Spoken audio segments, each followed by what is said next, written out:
বাংলাদেশের গণতান্ত্রিক ইতিহাসে ৭ জানুয়ারি ২০২৪ একটি কালো অধ্যায় হিসেবে দেখছেন রাজনীতি বিশ্লেষকরা।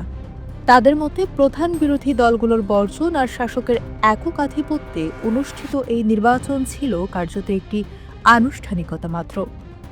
সংবিধান রক্ষার দোহাই দিয়ে তৎকালীন আওয়ামী লীগ সরকার যে নির্বাচনের আয়োজন করেছিল তা নিয়ে দেশজুড়ে যেমন বিতর্ক ছিল, তেমনি আন্তর্জাতিক অঙ্গনেও বাংলাদেশের ভাবমূর্তি চরমভাবে ক্ষুণ্ণ হয়।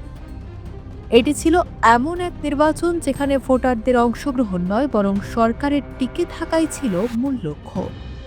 তত্ত্বাবধায়ক সরকারের দাবিতে অনড় বিএনপি ও বিরোধী দলগুলোকে বাইরে রেখেই নির্বাচনী তফসিল ঘোষণা করে কাজী হাবিবুল আওয়াল কমিশন। নির্বাচনের গ্রহণযোগ্যতা বাড়াতে আওয়ামী লীগ এক অদ্ভুত কৌশলের আশ্রয় নেয়, যাকে বলা হয় ডামি প্রার্থী মডেল।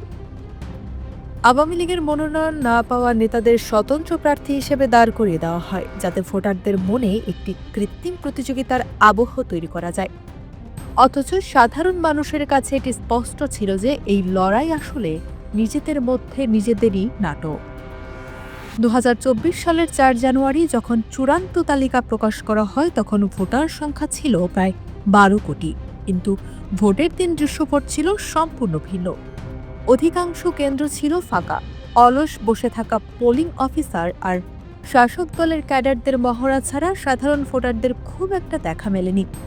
নির্বাচন কমিশন প্রথমে জানিয়েছিল ভোটার উপস্থিতি ২৮%, কিন্তু কিছুক্ষণ পরেই অলৌকিকভাবে সেই সংখ্যা লাফিয়ে ৪১.৮% উঠে যায়।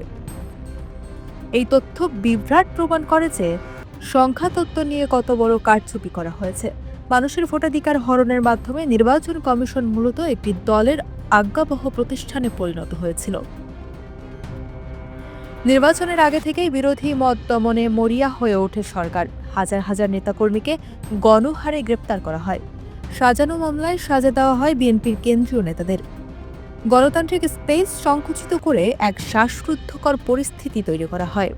ফলে মাঠ পর্যায়ে কোনো প্রতিদ্বন্দ্বিতা না থাকায় আওয়ামী লীগ ২২৩টি আসন এবং তাদের সমর্থিত স্বতন্ত্র প্রার্থীরা ৬২ আসন দখল করে। একটি দলের সংসদ গঠন এবং ডামি প্রার্থীদের নিয়ে বিরোধী দল সাজানোর এই নাটকটি ছিল সংসদীয় গণতন্ত্রের জন্য চরম অবমাননাকর। এই নির্বাচনকে যুক্তরাষ্ট্র, যুক্তরাজ্য এবং ইউরোপীয় ইউনিয়ন স্পষ্টভাবে অবাধ ও সুষ্ঠু নয় বলে প্রত্যাখ্যান করে। তারা জানিয়ে দেয় এই প্রক্রিয়ার মাধ্যমে বাংলাদেশ কার্যত একদলীয় শাসনের দিকে ধাবিত হয়েছে। পশ্চিমা বিশ্বের এই কঠোর প্রতিক্রিয়া বাংলাদেশের ভাবমূর্তিকে তলানিতে নামিয়ে আনে। যদিও ভারত ও চীনের সমর্থনে আওয়ামী লীগ ক্ষমতা দীর্ঘায়িত করার চেষ্টা করেছিল, কিন্তু জনগণের ম্যান্ডেটহীন এই সংসদ শেষ পর্যন্ত টেকেনি। ২০২৪ সালের আগস্টের গণ অভ্যুত্থানের পর ভেঙে যায় এই বিতর্কিত সংসদ, আর প্রশ্নবিদ্ধ হয় তৎকালীন সরকার। এই নির্বাচন আজ বাংলাদেশের ইতিহাসে একটি একতরফা ও প্রহসনের উদাহরণ হয়ে দাঁড়িয়েছে।